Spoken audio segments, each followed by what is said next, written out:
My fellow Nigerians, abeg make una help me beg Leko, Big Brother Naija. March this year, I come Nigeria, so I come meet Lekon for Quilos for VI club, Quilos club for VI. So we come with me and my friends and Lekon friend. So we come there together. We come dey drink. We drink. And the next day, I won't catch my flight the next day. So I follow Lekon go house. Lekon Big Brother Naija. I follow and go house. So we come fuck normally. I can't come back to where I dey stay.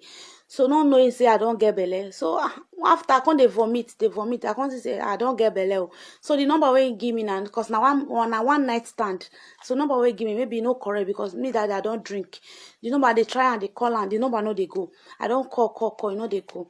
I don't know I want to reach a family. I don't know I want to see him till I can finally see him for Big Brother Naija. So when I see I can say, this is the guy.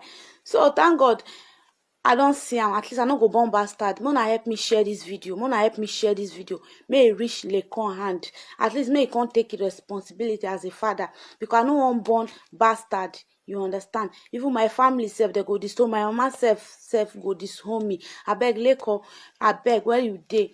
Come, because he know me. If una show am this video, he know me. He know my face. When I see my face, Lekon know me. If you show am this video, he knows me.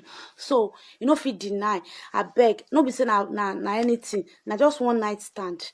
I no get where I go sleep. I need to catch my flight. So I got to follow him to his house so that I go spend the night with him. The next day I go travel. I don't know say I go carry belle. I beg, Mona help me share this video.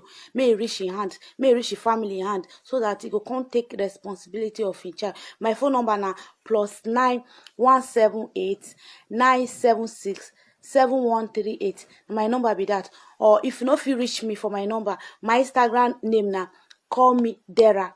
So I beg at call me Dera. You fit reach me for them. If you no fit reach me for my number. Nicole Big Brother Naija, I beg. I'm pregnant for you. This video, Mona show, make sure say this video reach Nicole hand. May una help me, Nigeria people. I beg, Mona help una sister. No one bomb bastard. I beg. Na beg I dey beg una. Na make me I con this Facebook so.